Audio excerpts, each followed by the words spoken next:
Bienvenue sur ce podcast.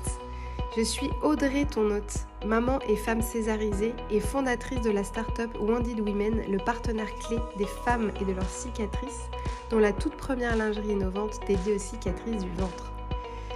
Dans ce podcast, nous parlerons donc de cicatrices, de femmes et de parcours inspirants et bien sûr de résilience. Je reçois aussi des experts et des professionnels de santé qui viennent nous partager leurs expériences et leurs conseils. Alors si tu as une cicatrice, qu'elle soit visible ou invisible, que le quotidien n'est pas évident tous les jours, que tu cherches des conseils, des réponses, alors tu es au bon endroit.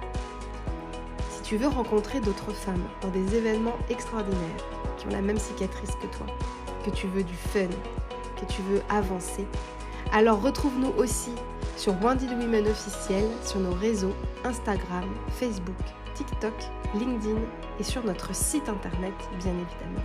Tu pourras aussi retrouver la lingerie www.woundedwomen.fr. Bonne écoute. Bienvenue dans l'épisode. Et aujourd'hui, je vais recevoir Aurélie qui a un parcours du combattant, de la combattante contre son cancer des ovaires. C'est un cancer féminin dont on parle peu. On parle beaucoup du cancer du sein. Et c'est vrai qu'on parle assez peu du cancer des ovaires. Peut-être en avez-vous entendu parler. Eh bien, pour Aurélie, cette petite nuance, cette petite boule qu'elle a sentie, comme elle dit, cette petite nuance m'a sauvé la vie. C'est grâce à une petite autopalpation sur son ventre qu'elle a eu une alerte et qu'elle a consulté. Vraiment cet épisode, comme toujours, est plein de douceur et de force à la fois. C'est assez incroyable.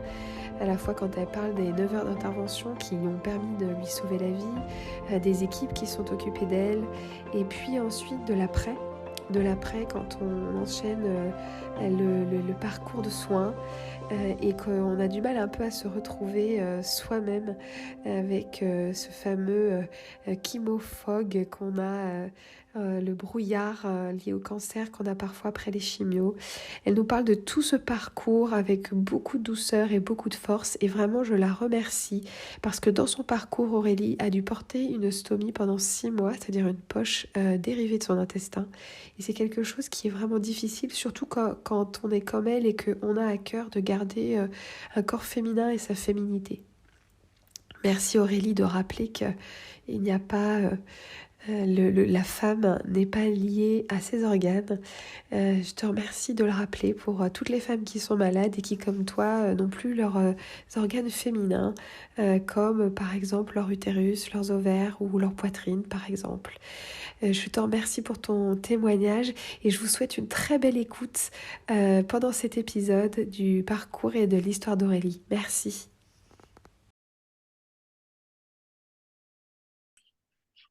Bonjour Audrey et merci de m'avoir invitée. Bah écoute, merci à toi. Je suis ravie, très très très heureuse. J'avais hâte, surtout que je t'ai embêtée, j'ai déplacé. Donc merci beaucoup à toi.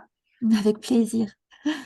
Alors, est-ce que tu veux bien te présenter, nous dire d'où tu viens, ce que tu fais dans la vie, et puis aussi tout ce que tu as envie de nous dire à propos de toi.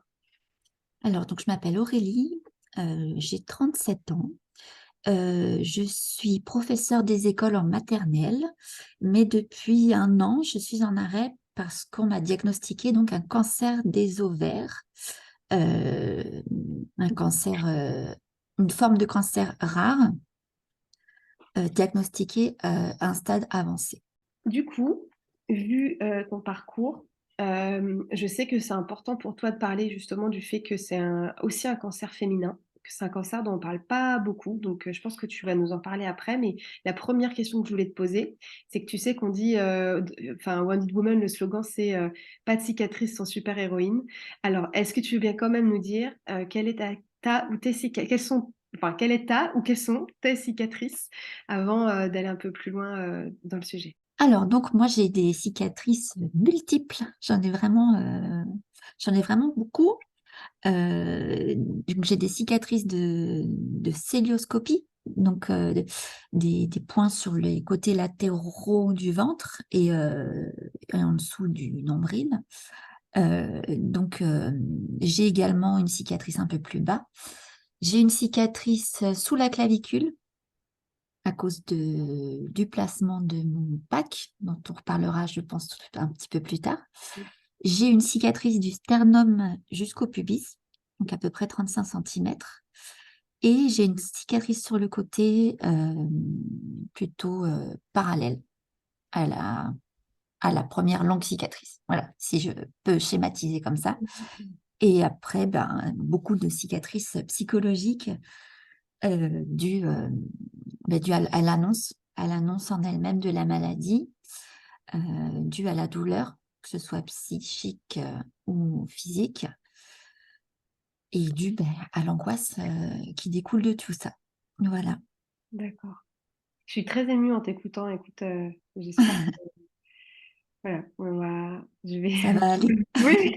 ça va le faire. Ben oui, mais c'est parce que tu sais, à chaque fois, vous êtes tellement résiliente, vous êtes tellement forte, c'est bravo déjà, parce que rien que déjà cette description, on se rend bien compte que ça a dû être un parcours vraiment difficile. Euh, juste donc pour expliquer, oui, le PAC, c'est la cicatrice pour l'installation après des traitements liés au cancer. Donc, Voilà, c'est un petit boîtier voilà.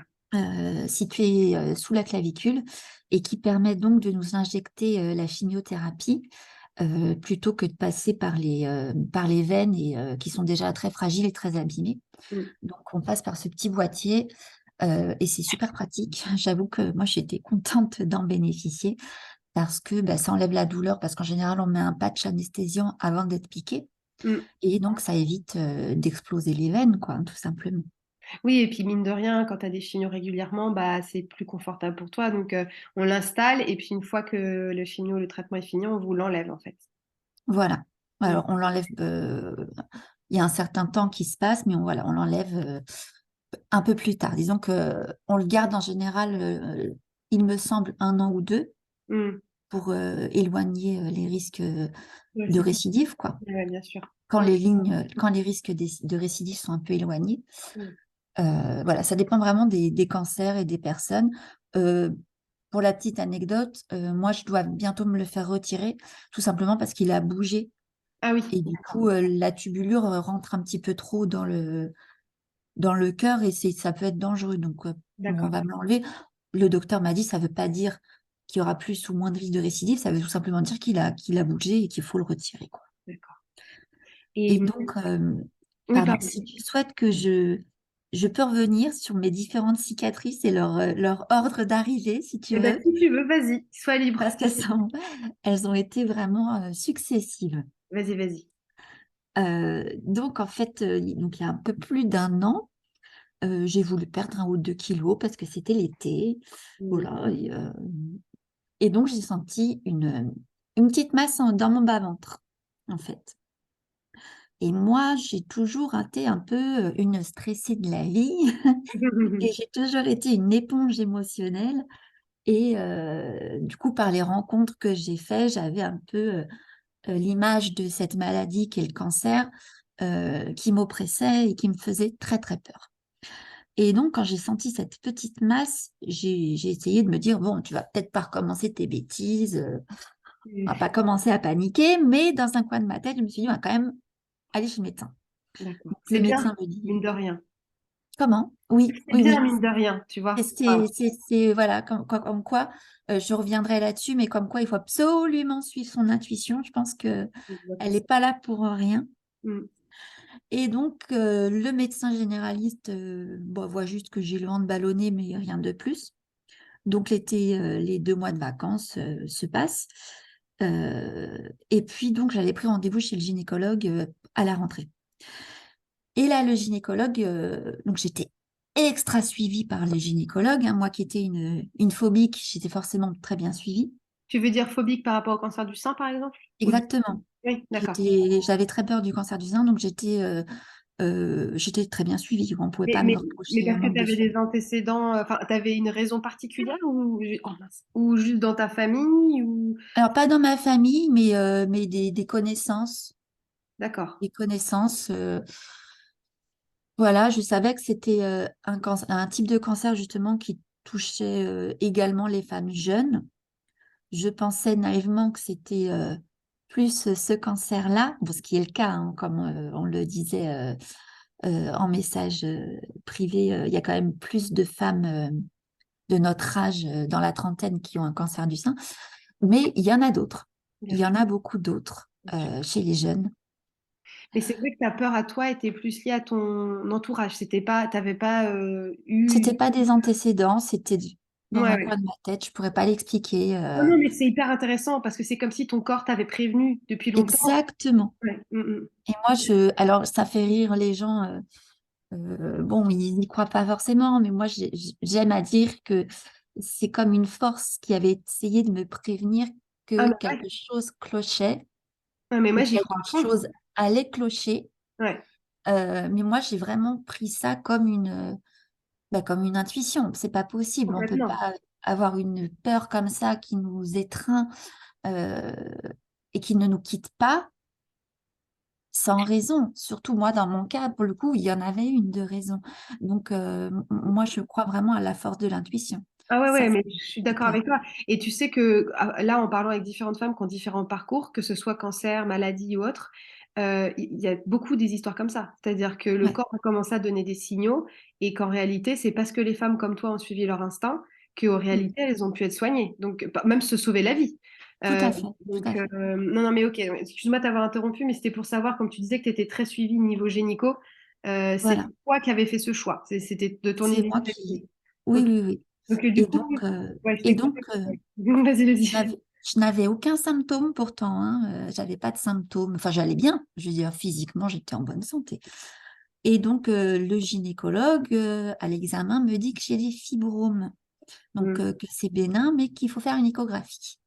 Donc, Mhm. je vais faire mon échographie et je vois que le radiologue, il fait un petit peu une sale tête. Mais bon, il essaye de me rassurer. Il m'envoie faire un IRM en me disant que c'était certainement un kyste. Donc, je fais une IRM extrêmement stressée et je sors de l'IRM et le médecin me rassure complètement, le radiologue. Il me dit, oh, vous avez des masses plein le ventre. En plus, elles sont hémorragiques. C'est typiquement de l'endométriose. Donc, je Mhm. lui dis, est-ce que vous, docteur, vous êtes sûr? Parce que moi, j'ai peur, en fait. J'ai peur que ce soit un cancer. Est-ce que vous êtes sûr?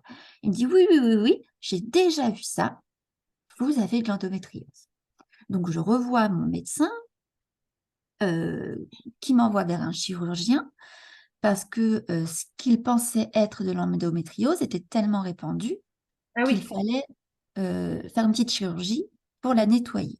D'accord. Donc, au mois de septembre, donc il y a un an, septembre 2021, je me fais opérer pour ce qu'on pense être de l'endométriose. Donc, on avait prévu, enfin, le médecin avait prévu une petite incision au niveau de la masse que je sentais D'accord. et une célioscopie pour bien explorer le ventre. Et quand je me réveille de cette opération, je soulève ma chemise et je vois trois petits pansements tout petits, comme si je m'étais fait une écorchure, quoi. Donc j'ai commencé à avoir peur parce que je me suis dit, mais si l'opération n'a pas eu lieu, c'est Mm. qu'il y a eu un problème. Mm. Et là, encore une fois, malheureusement, mon intuition ne me donne raison. Et à peine sortie de la salle de réveil, donc mes yeux, j'ai du mal à les tenir parce que je suis encore complètement anesthésiée. La chirurgienne entre dans la chambre et elle me dit, écoutez, ce n'est pas du tout de l'endométriose que vous avez. Je ne sais pas ce que vous avez. Il y a une carcinose péritonéale, c'est-à-dire qu'il y a le péritoine est atteint. C'est ne vous voilez pas la face, ça ressemble à un cancer. C'est quelque chose, ce qu'on voit, c'est atypique. On ne connaît même pas le primitif. On ne sait pas d'où ça part. Et elle repart. Ah bah, Elle part de la chambre. et toi, t'es seule parce que là, t'es retournée en chambre. T'es retournée en chambre? Mais je venais d'arriver en chambre. Ouais, t'es en chambre, donc t'es toute Mm. seule. Elle te dit ça, toi. J'avais les infirmières qui m'ont ramassé à la cuillère. Oui. Ouais, ouais. Ben, on part se faire opérer pour quelque chose de bénin. On n'a pas le temps de se réveiller, qu'on nous dit que c'est un cancer évolué, on ne sait pas d'où ça vient. J'ai eu du mal, ouais. Ouais, D'accord. ouais. J'ai eu beaucoup de mal. En plus, comment dire, les résultats ont mis un mois. Les résultats de la biopsie Ouais, ont c'est mis un mois à parvenir, donc c'était long. hyper long. j'ai réussi pendant ce mois-là à me... enfin, alors, j'ai fait ce qu'il ne faut pas faire, mais que tout le monde fait. J'ai cherché sur Internet. Hmm.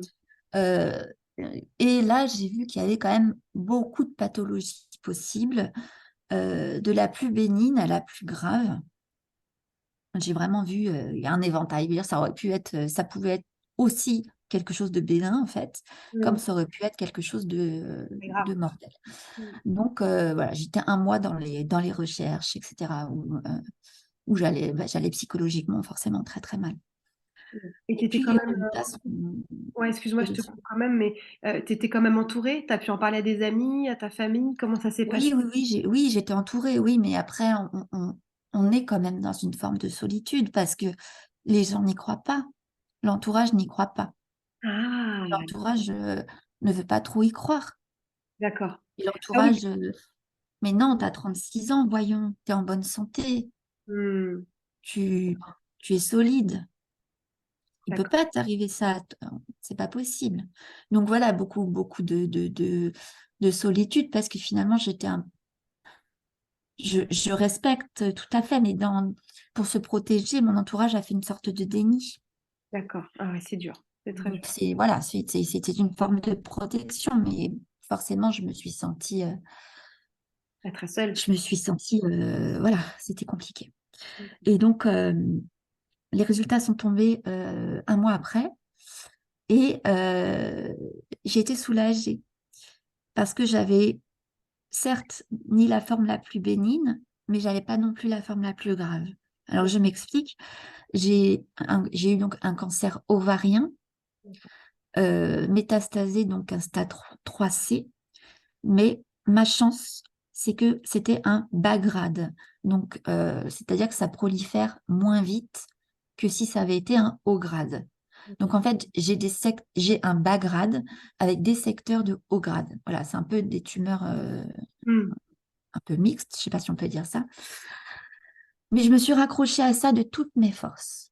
Et c'est d'accord. vraiment grâce à ça que j'ai tenu.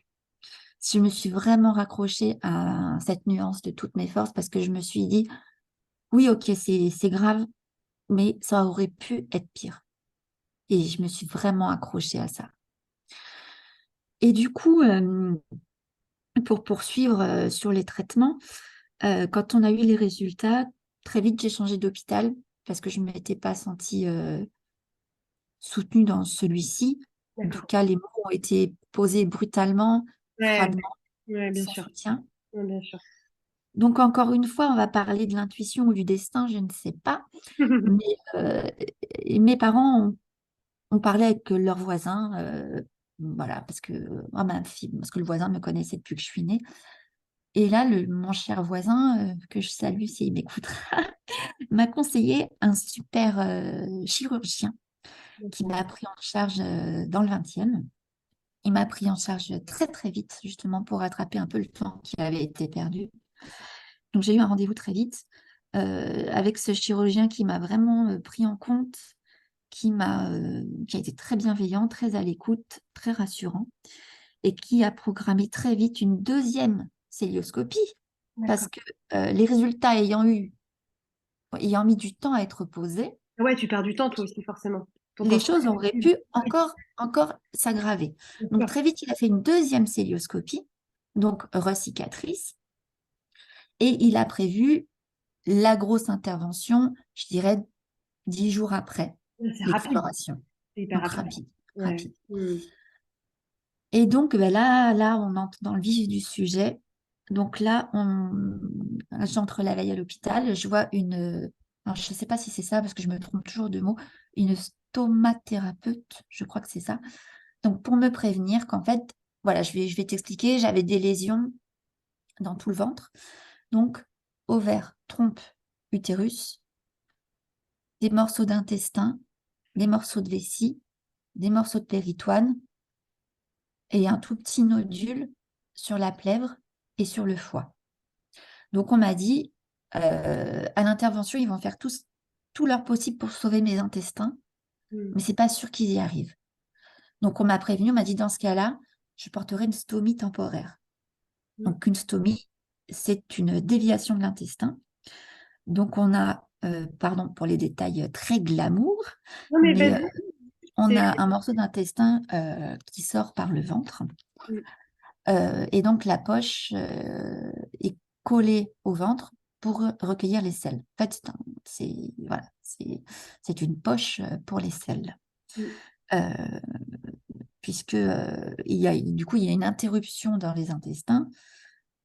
Voilà, donc il faut dévier, le temps que l'intestin touché se cicatrise, il faut dévier le processus. Donc, on me dit ça la veille, et le lendemain matin, 9 heures, donc je pars en salle d'opération. Donc, on me pose tout d'abord une péridurale, parce que l'intervention va durer 9 heures. Oh là là. Et donc, les douleurs après vont être telles qu'il faut que j'ai une péridurale au réveil. Donc, l'opération donc, dure 9 heures. On me retire les organes que j'ai cités précédemment. Ah, Et puis, donc, on retire tous ces organes-là? oui, on me retire une grosse masse entre le vagin et le rectum. On me retire un morceau de vessie. On me retire les 2 ovaires, les 2 trompes, un morceau de... Non, on me retire complètement l'utérus. On me retire donc un morceau de vessie, un morceau d'intestin, les morceaux de péritoine touchés, et donc un tout petit nodule sur le foie et un tout petit nodule sur la plèvre. Et donc là, on arrive un peu au moment où je parle un peu de la cicatrice psychologique. Donc, je me réveille en réanimation. J'ai encore les yeux fermés, mais j'entends ma mère qui me dit, c'est bon, ils ont retiré toute la maladie. Et donc, j'ouvre mes yeux comme ça et ma mère, je me rappelle, ma mère me touchait la main. Et j'étais tellement douloureuse que je lui ai dit, arrête de me toucher, laisse-moi tranquille. C'était pas méchant, mais j'étais tellement douloureuse. Et donc, je vois les infirmières qui savent faire autour de moi, parce que j'avais des tuyaux partout, Mm. dans le cou, pour le cœur. J'avais une sonde urinaire. Là, j'étais branchée de partout. Et donc, mais j'ai cette phrase qui m'apaise. J'ai ma mère qui me dit, c'est bon, on a tout enlevé. Donc, c'est pas grave, j'ai mal, mais c'est pas grave. C'est pas grave.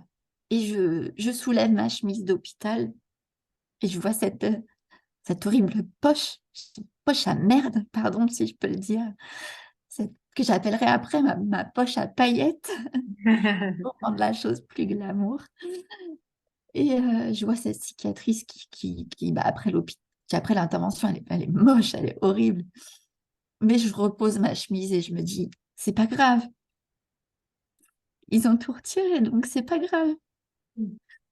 Et donc, le lendemain, donc faut savoir qu'en parallèle, j'ai d'autres soucis familiaux que je peux pas évoquer.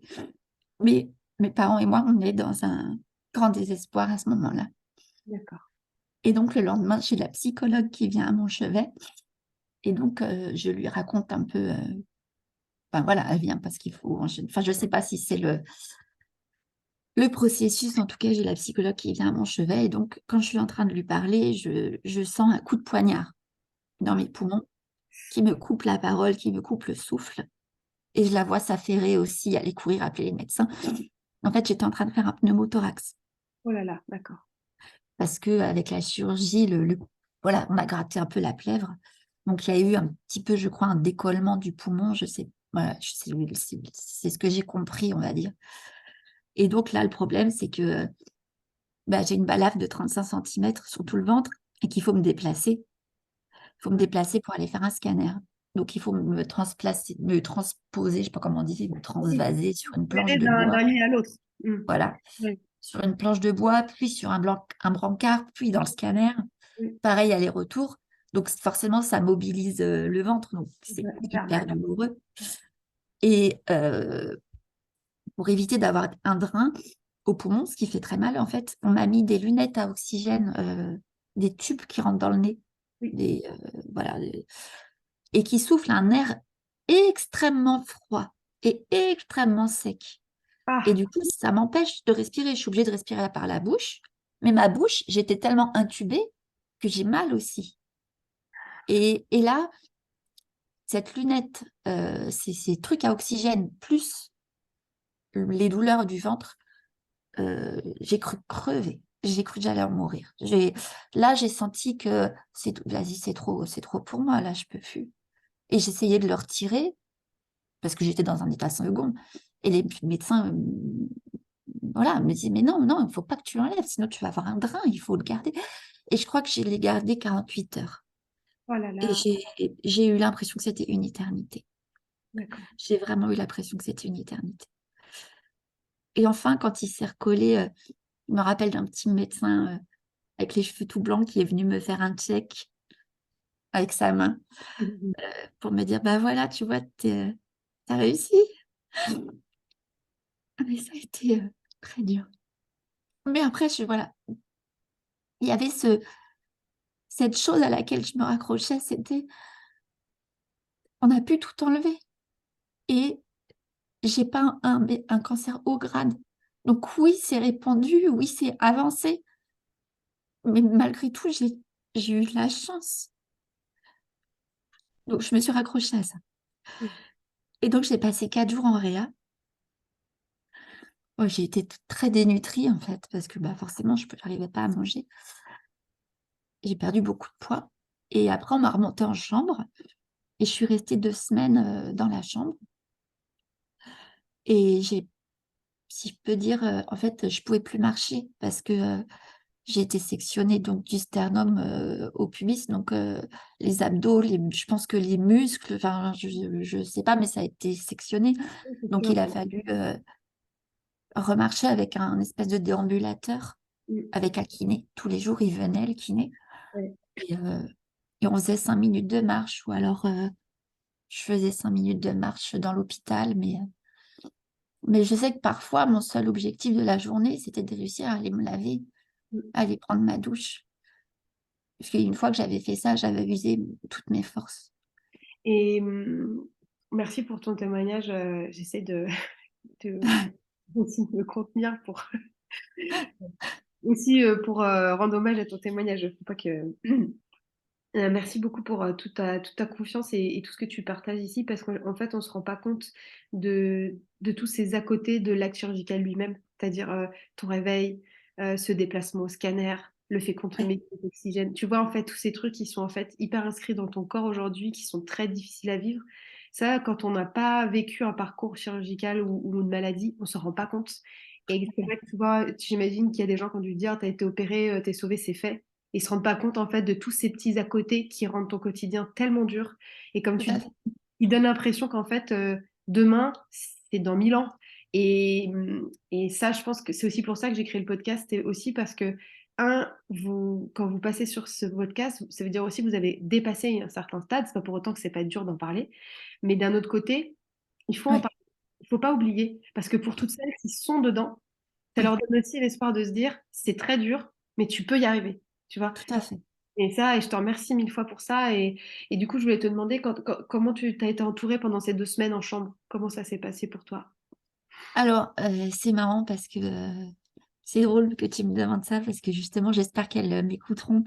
Euh, c'est un moyen, le seul moyen que j'ai eu de remercier les infirmières de réanimation qui m'ont. Alors moi, en réanimation, j'avais l'impression d'avoir 2 anges gardiens. Parce D'accord. qu'en réanimation, on a des infirmiers quasi en permanence dans la chambre pour Ah oui. surveiller les constantes. Donc, ils sont vraiment là tout le temps. En réanimation, bon, ils me faisaient ma toilette, hein, puisque je ne pouvais pas du tout être debout. Ils ont fait ma toilette avec énormément de respect. Ils me faisaient des massages pour pas que j'ai d'escarres. Euh, pour moi, en réa, c'était 2 petits anges, quoi. C'était qui veillaient sur moi. Après, quand je suis remontée en chambre, forcément, hein, c'est pas la réa, elles ont moins le temps. Mais j'ai été aussi tellement bien entourée par certaines. Alors, malheureusement, pas toutes. En général, la nuit, c'était plus compliqué. Euh, mais c'est pour te dire, c'est que certaines infirmières, on est devenues copines. On a échangé nos numéros et on est encore en contact. Tellement, tellement j'étais reconnaissante envers elles, en fait. Hmm. Et je le dis, là, j'en profite de ce podcast, pardon. Pardon, je suis émue. pour remercier tous ces gens qui travaillent en tant qu'infirmiers et qui font leur travail avec bienveillance. Alors, bien sûr, il y en a qui ne le font pas avec bienveillance et c'est douloureux.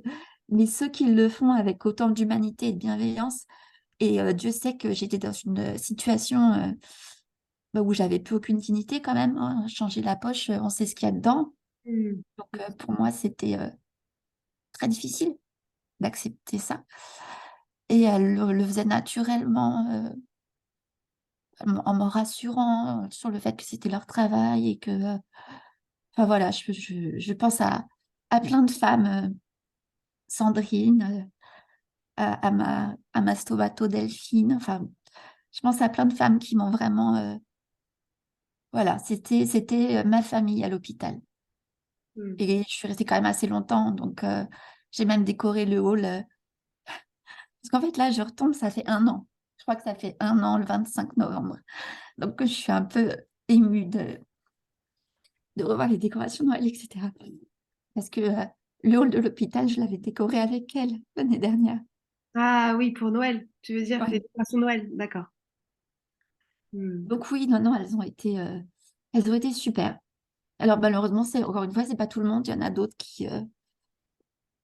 Mais je pense que elles ont peut-être été aussi un peu émues de voir une patiente jeune avec autant de séquelles physiques, Ouais. peut-être. Parce que, en fait, pour que les gens se rendent bien compte aussi, quand même, parce que là, moi, je te vois et je te croise comme ça dans un dîner. Jamais je devine que tu as été malade comme ça. Je pense que c'est important aussi que tu puisses dire aux gens concrètement dans ton corps ce qui se passe.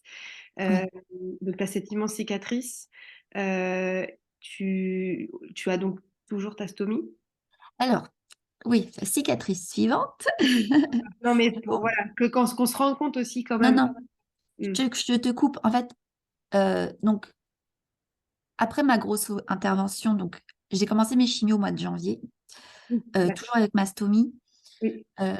Donc, j'ai eu droit à 6 cures de carboplatine Taxol. Donc, en fait, je crois que tu avais Non, 3 heures de... faut pas que tu me donnes les médicaments sur le. Ah, pardon. Donc, je reviens en arrière, je Non, rembobine. c'est pour que les gens sachent, c'est que pour des questions de RGPD et de protection des données de santé, euh, D'accord, ne donne pas le nom des traitements. d'accord, Vaut mieux pas. C'est pour d'accord. toi, hein, c'est pour toi. Donc, en fait, j'ai eu donc 6 cures de chimiothérapie espacées de... Donc, j'avais chimio espacée de 21 jours. Voilà, Ouais. j'en ai eu 6. Et donc, ça a été difficile après pour reprendre des plaquettes. J'avais vraiment plus de plaquettes. Et on devait on m'a refermé ma stomie, en fait, au mois de juin dernier. Ah oui, oui, d'accord. Voilà. Donc, c'est pour ça que j'ai encore une cicatrice là, transversale, plus petite, mais transversale, parce qu'on a donc recousu, euh, comment ça s'appelle? La reconnexion. On a fait la remise en continuité intestinale. Voilà, c'est ça exactement le terme. Mm, mm, mm, Remise en continuité intestinale. Donc, ça, on l'a fait en juin dernier. Donc là, je ne l'ai plus. Par contre, le quotidien est très difficile encore parce que le refonctionnement intestinal ne se refait pas comme ça une fois qu'il a été coupé pendant 6 mois. Et en fait, on ne pouvait pas me faire cette opération pendant la chimio parce que tout simplement, la chimio abaisse de trop les globules blancs. mm. Ouais, bien sûr. C'était un peu trop dangereux, il fallait attendre que je regagne un peu en immunité. Donc tout ça pour dire que du coup, tu as eu ta stomie 6 mois, ce qui est pas rien, pendant ta Tout à chimio. fait, Et comme tu disais, tout en à termes fait. de rapport au corps et de dignité, tu as eu donc ta poche avec donc ta poche que tu devais du coup que tu vidais toi-même ou tu avais une infirmière qui t'aidait. Comment tu t'occupais de ça? Parce que ça aussi, il faut que les gens se rendent compte, hein.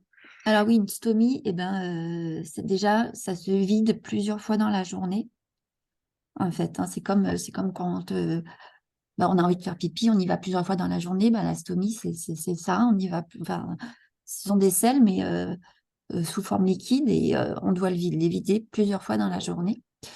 Et on doit faire le changement complet de la poche une fois par jour. Donc tous les soirs, je changeais entièrement la poche. Et tous les 2 jours, je changeais entièrement tout l'appareillage. Donc, c'est-à-dire que c'est un socle, en fait. Un Mm. socle qui se colle à la peau. Et il faut bien nettoyer donc l'intestin, le morceau d'intestin qui sort de la peau. Bien nettoyer, mettre une crème aussi, parce que les sels sont tellement, comment on dit, acides, Oui, c'est allé que la peau. Mm. c'est très douloureux si ça touche la peau, quoi. Ça ronge, en fait. Donc, il faut vraiment, voilà, j'ai des soins. Donc, tout l'appareillage complet tous les 2 jours, la poche, changement tous les jours, et la vider plusieurs fois par jour. D'accord. Et c'est toi qui faisais ou tu avais une aide à domicile? Non, non, non, ça, je le faisais entièrement seule. Mais c'est hyper courageux hein, parce que il me semble qu'il y a certaines personnes qui ont de l'aide, il me semble, pour une partie, non? Ah ouais, je sais pas, moi, on m'a dit clairement, faut que tu vas l'avoir, faut que tu Oui, saches remarque, le six faire, quoi. mois, ouais, c'est vrai que pour 6 mois, il fallait que tu arrives à être autonome. Et comment ça s'est passé pour toi de devoir faire ça? Tu t'es mis en pilote automatique et tu t'es dit, il faut le faire, je le fais. Comment ça s'est passé? Bah écoute, je crois qu'on se met de toute façon en pilote automatique quand on rentre dans un chemin de traitement cancéreux. Je crois qu'on se met dans un... Ouais, je crois qu'on s'y met, forcément. En plus, bon, après, à l'hôpital, hein, au début, c'était une infirmière quand j'étais à l'hôpital. Donc, comme je suis restée 2 semaines à l'hôpital, elles ont eu le temps de me montrer, de m'expliquer. Donc après, ben, j'ai pris le relais tout simplement en rentrant chez moi.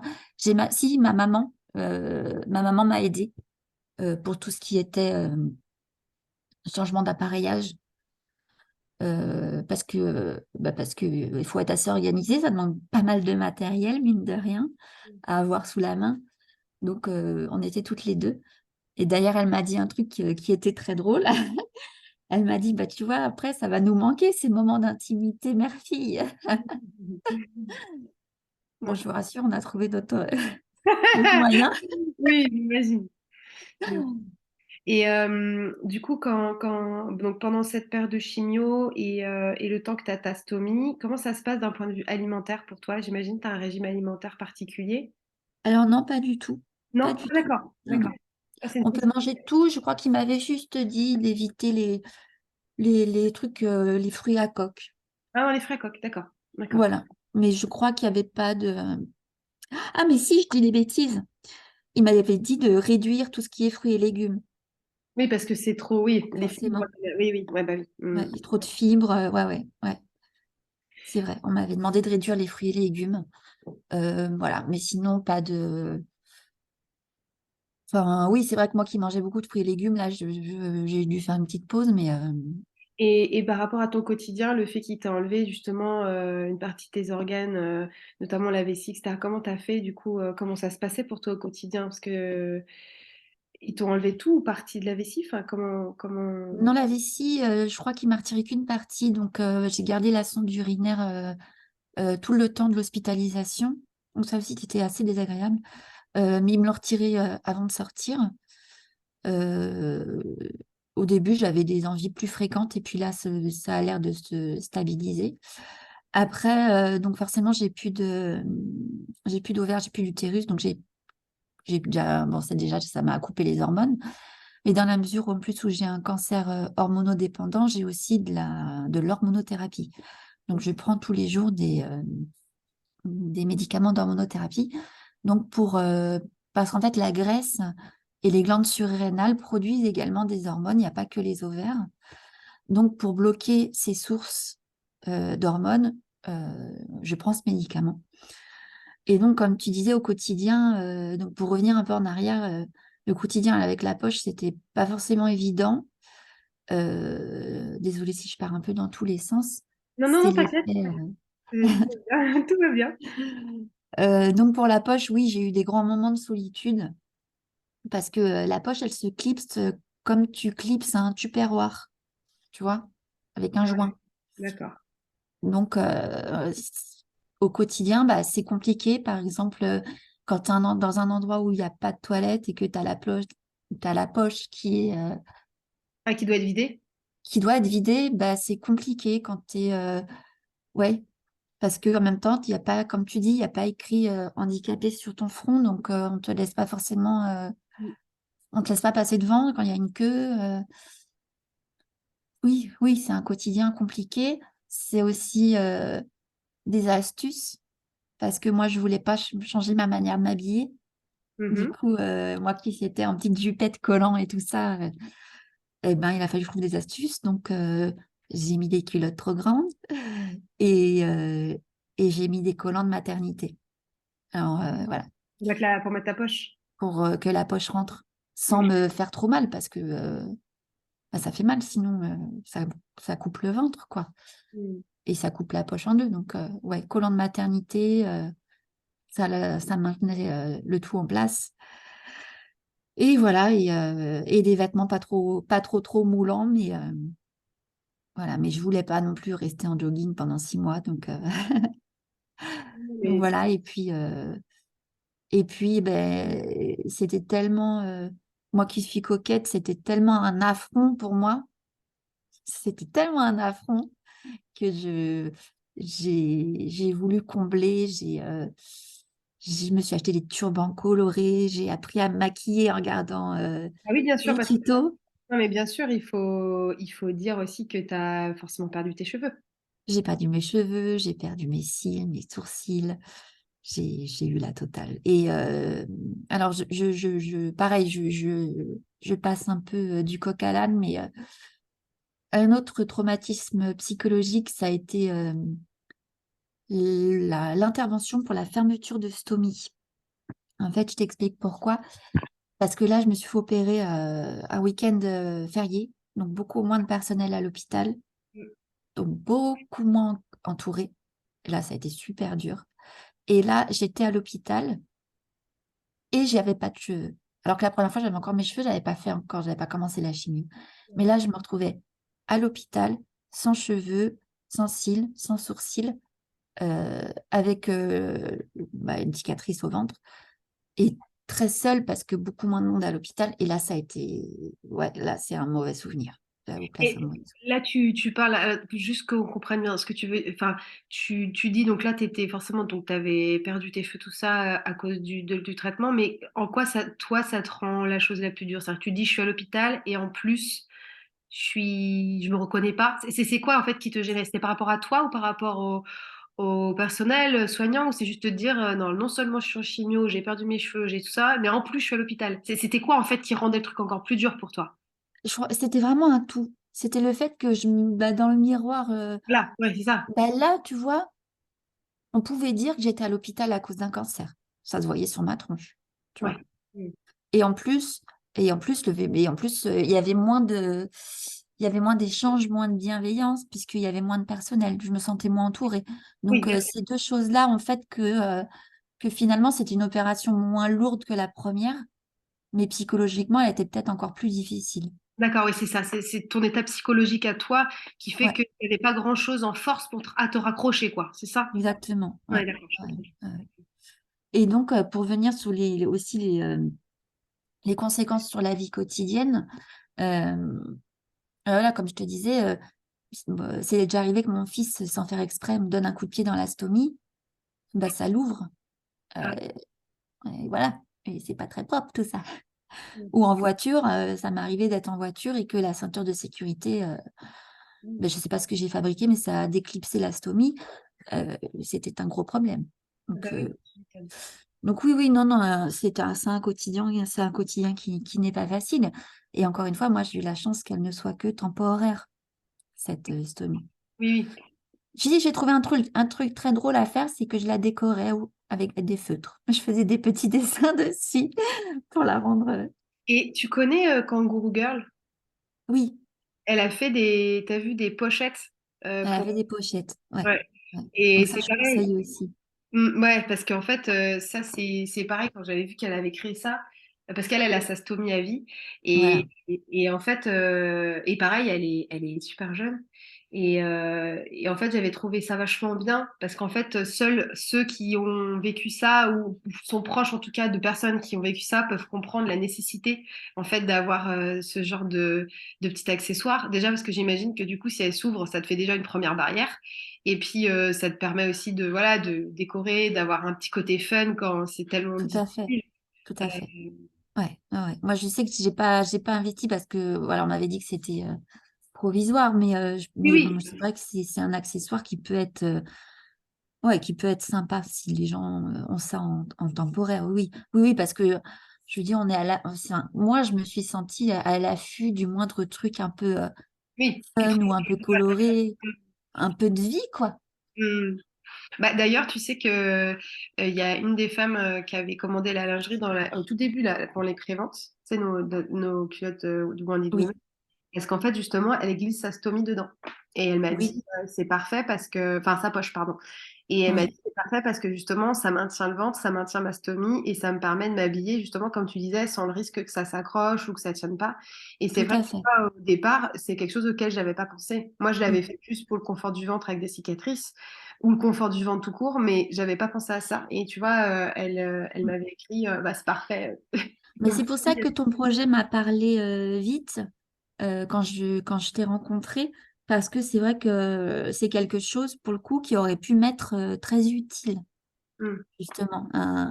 De la lingerie comme ça, je pense que oui, pour nous, les balafrés du ventre, on a, voilà, je pense que c'est un peu de réconfort et beaucoup de confort. C'est ça. Et je pense que c'est ce dont on a besoin.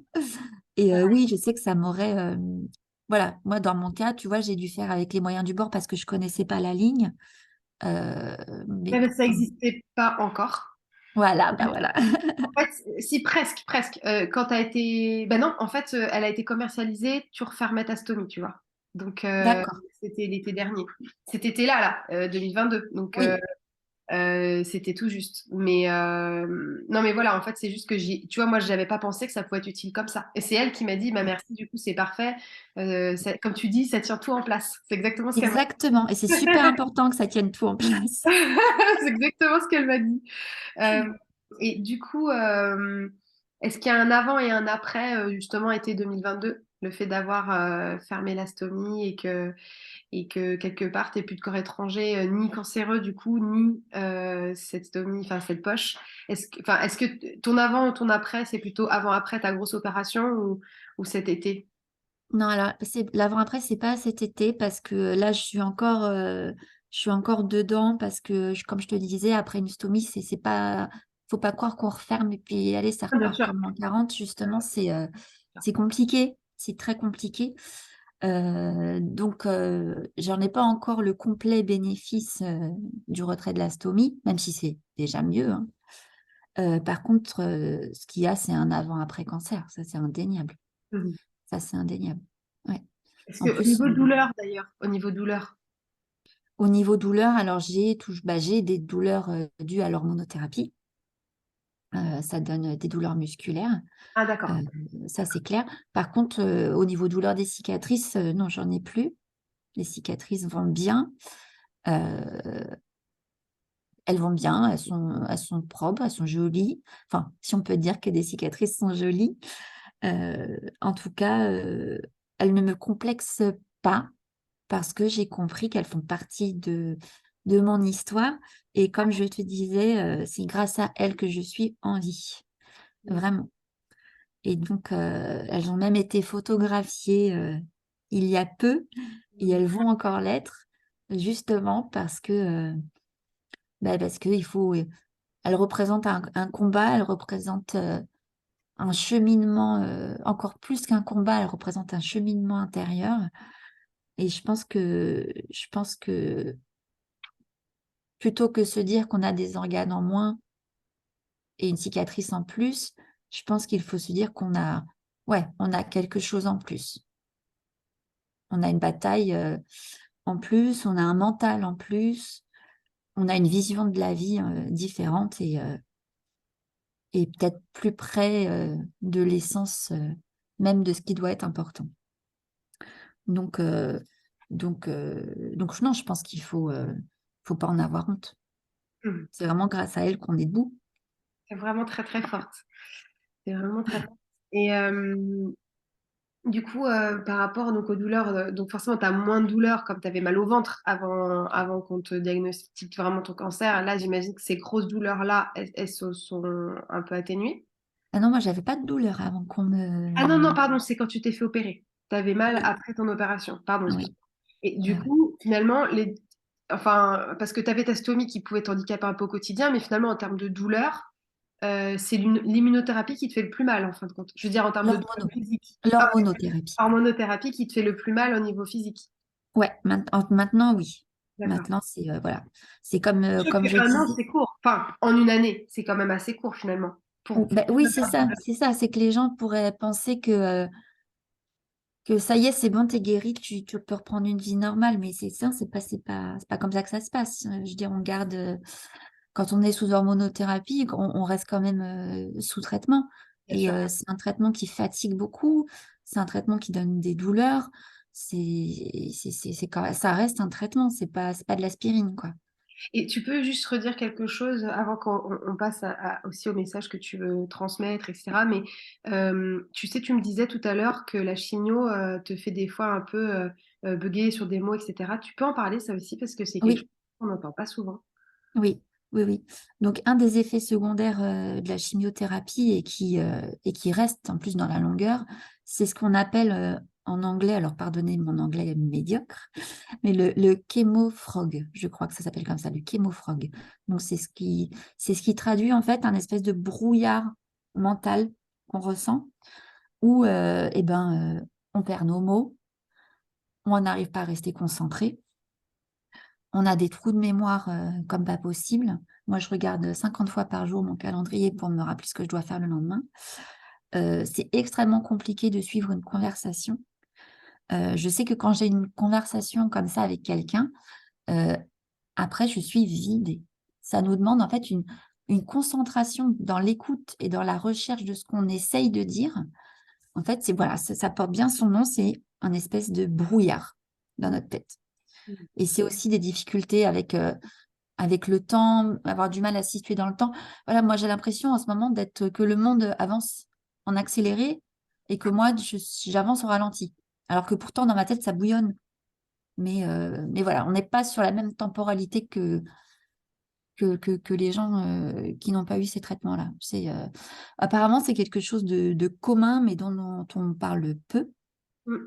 Et c'est quelque chose qui met du temps à se dissiper, Mm. apparemment. D'accord. D'après ce que j'ai entendu Et et d'après ce que je vis. j'imagine que c'est comme tout, c'est personne dépendant. Tu as des personnes, j'imagine, où ça part plus ou moins vite et que ça dépend aussi de chacun. Enfin, tu vois, en Oui, ça dépend, ça dépend. C'est comme tous les effets général, d'un ouais. traitement.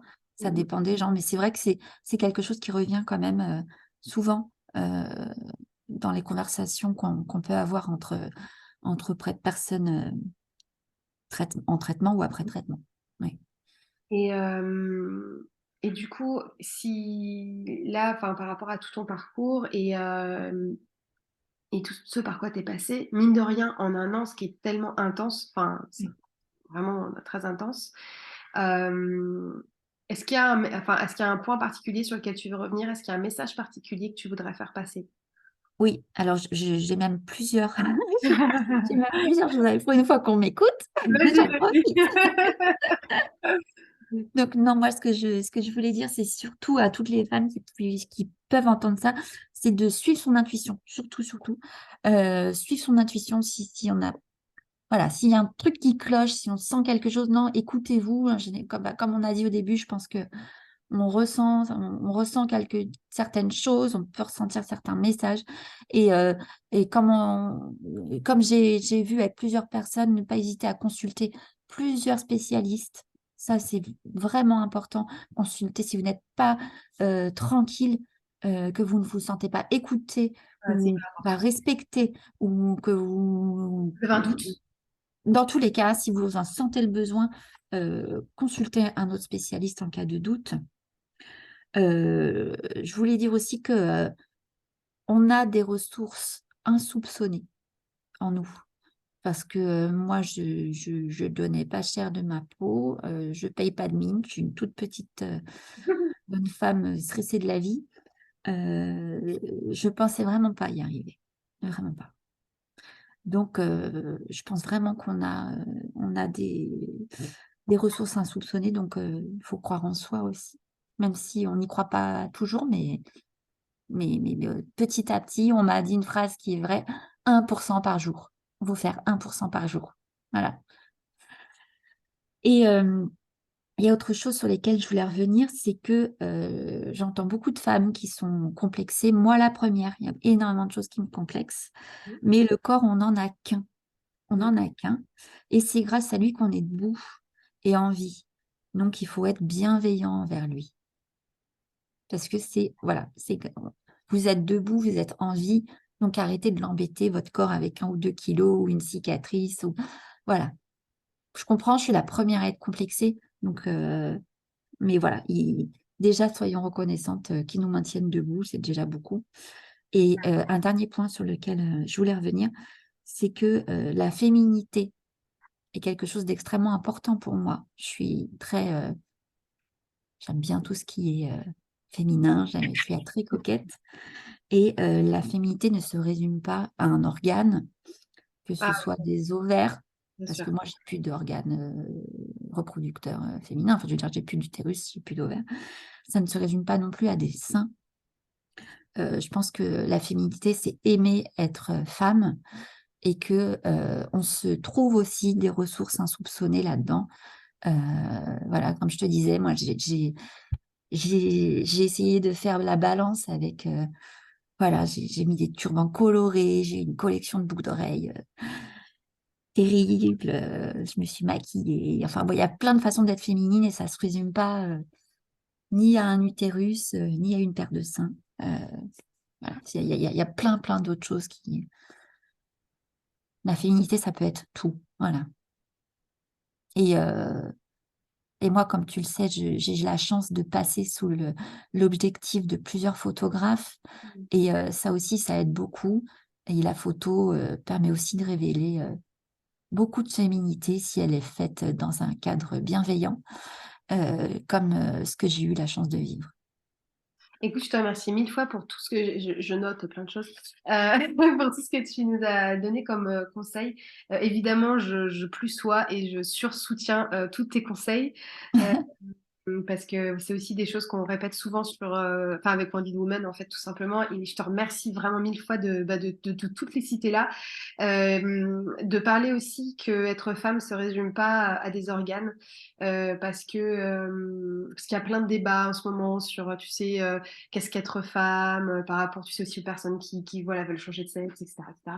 Et donc il y a tout un débat sur du coup, mais comment on doit appeler les femmes et machin, etc. Et moi ça me gênait beaucoup aussi à cause de ça. Parce que une femme, si tu veux dire une femme par rapport à quelqu'un qui changerait d'identité, c'est enfin de genre, pardon, c'est une femme, par exemple, ceux qui font dans le débat, tu vois, ils ont un appareil reproductif. Ouais, mais vous oubliez juste qu'il y a des femmes qui sont malades et qui l'ont plus. Donc, Exactement. tu vois, je te remercie aussi de parler de ça et de dire que d'être femme, ça se résume pas à ça et que ça peut être un tout et que ça peut être juste aimer être femme. Et je te remercie de dire ça parce que je pense que c'est aussi quelque chose que plein d'autres personnes ont besoin d'entendre dans d'autres cas de figure aussi. Donc, merci beaucoup c'est vraiment un très beau message de ta part et de parler aussi de la photo parce que notre merveilleuse photographe Sarah, qui a fait les photos du shooting, Oui. fait de la thérapie par la photo justement. Et on prévoit un grand shooting en 2023 avec voilà, plein de femmes qui auraient des cicatrices différentes, quel que soit l'endroit de leur corps, justement pour montrer que les corps avec des cicatrices sont beaux et se voir avec des yeux qu'on n'a pas l'habitude de voir. Et c'est vrai que c'est merveilleux, c'est super que tu aies pu faire enfin, que tu eu cette expérience. Je pense que ça a dû aussi t'aider parce t'as parlé là plutôt douleur physique, mais en termes de douleur psychologique, j'imagine que c'est des séances qui ont dû te faire beaucoup de bien aussi. Alors, en fait, il faut savoir que moi, j'ai un parcours photo qui a commencé juste avant le diagnostic. C'est vraiment, comme je disais, la photo a encadré complètement mon parcours de soins Ah d'accord. parce que, donc pour la petite histoire, pour mon anniversaire de mes 36 ans, je m'étais offert une séance photo parce que je me suis dit, bah mince, t'as 36 ans. Enfin, si tu veux faire une séance photo, parce que moi j'aimais bien la photo, puis il va falloir faire ça avant que tout dégringole parce que tu as 36 ans.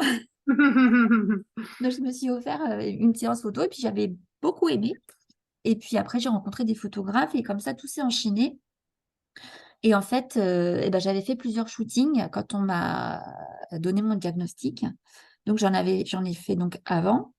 J'ai même donc un de mes photographes, je suis devenue amie avec tous mes photographes, parce qu'ils étaient toutes des très belles personnes. Mais j'en ai un qui est venu me photographier pendant ma chimio. Donc, quand j'étais chauve, J'ai même pas vu. Ouais, je vais aller voir. J'ai pas vu. on a fait un shooting dans Paris. C'était la première fois que je me montrais chauve dans la rue. Et on a fait un shooting dans Paris. Et c'est en plus un photographe qui vient de Marseille. Et il a fait l'aller-retour juste pour moi, pour me photographier pendant à cette période-là. Et, euh, Ah et oui, donc, mais j'ai ouais, repris, là, j'ai repris quelques shootings avec des super personnes, justement, là, depuis quelques semaines. Donc oui, ça fait partie aussi de, de projets photographiques avec un message d'autant plus présent. Et moi qui ai du mal à mettre des mots justement sur mon parcours vis-à-vis comme je te disais, du brouillard, de cette sensation d'avoir du mal à trouver ces mots, à du mal à s'exprimer, eh ben, c'est aussi un autre moyen d'expression. ah, ils sont magnifiques. En fait, j'avais pas eu le temps d'aller voir jusqu'en bas. Et effectivement, donc on voit les photos où tu as tes longs cheveux. C'est des photos que tu avais faites avant, j'imagine. Tout Donc. à fait.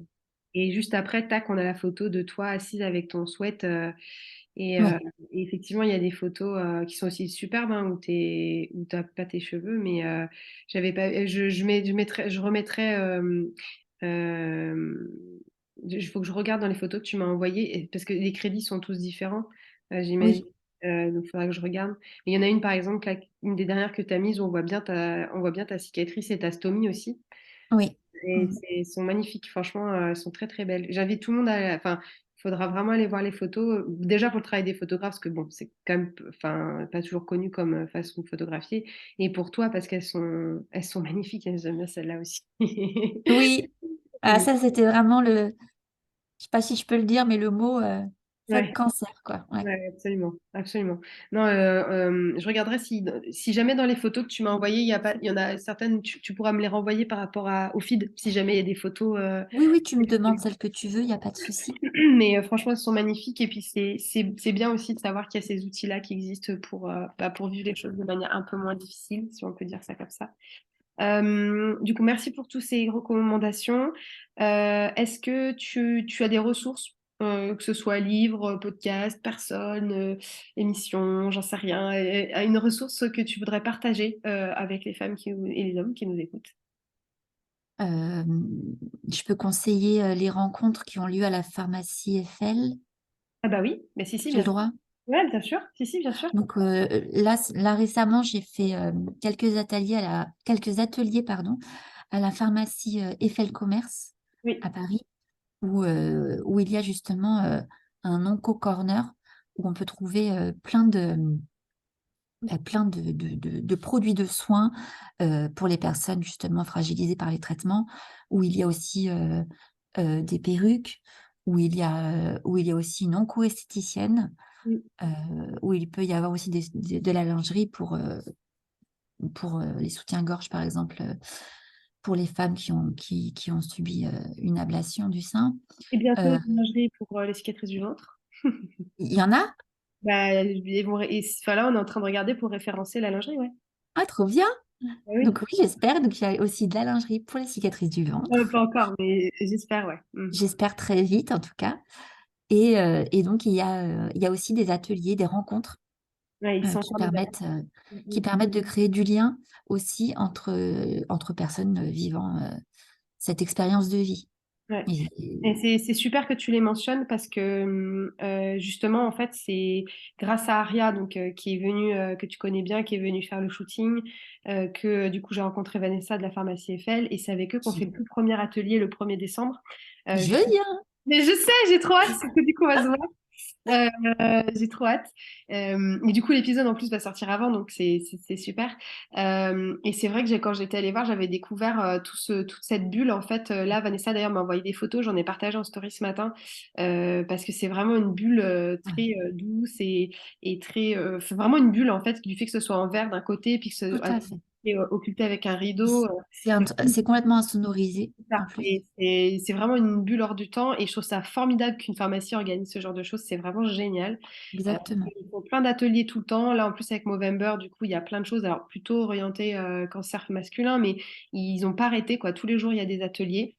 Alors là, c'était vraiment là pour novembre, mais sinon, tu vois, j'ai participé à d'autres ateliers, donc sur la photothérapie, par exemple. Oui, oui, oui. Non, mais c'est ça que je veux dire. Toute l'année, Ouais, tout le temps, tout le temps, c'est ils font ça. des ateliers, donc soit dédiés onco dans la bulle, leur corner oncologie, mais tu vois, ils mettent plein de choses à disposition. Ils ont Ouais, toute une salle aussi pour tout ce qui est orthopédie, pour que tu sois à l'aise, tu dois te prendre tes mesures, etc., pour des attelles, de n'importe quoi. Ils ont toute une petite pièce dédiée à la consultation en ligne aussi, si tu dois faire une consultation en ligne et que tu n'as pas le matériel chez toi. Enfin, franchement, c'est incroyable. ouais, ouais. Je suis hyper heureuse que tu le mentionnes parce que c'est pas forcément connu et je me dis même par rapport à des pros de santé, tu vois, qui seraient en Île-de-France ou bah, de savoir qu'ils peuvent recommander aux patientes aussi, Tout à fait. si les femmes sont pas loin de cette pharmacie, ben, je trouve ça génial. Donc merci beaucoup Oui, de... oui, tout à fait, tout à fait. Et puis Vanessa nous accueille vraiment dans une bulle de bienveillance et de gentillesse. Ouais. Ah, elle sera C'est trop très contente agréable. du coup de cette mention qui était pas... Enfin, je savais pas que tu allais dire ça, donc c'est super.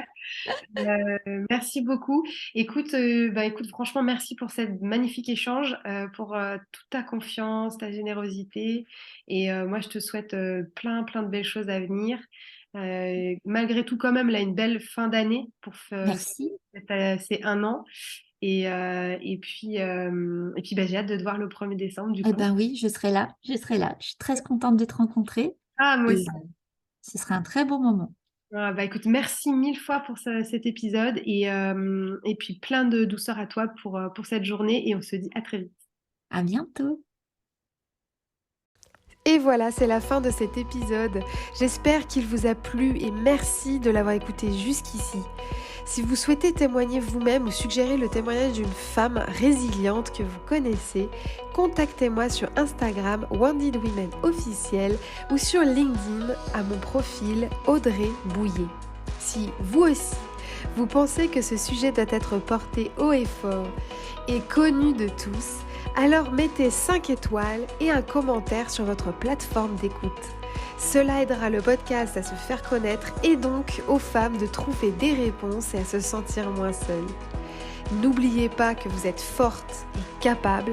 Je vous dis à très bientôt pour un nouvel épisode et pour ne rien rater des astuces, conseils et témoignages à venir, abonnez-vous.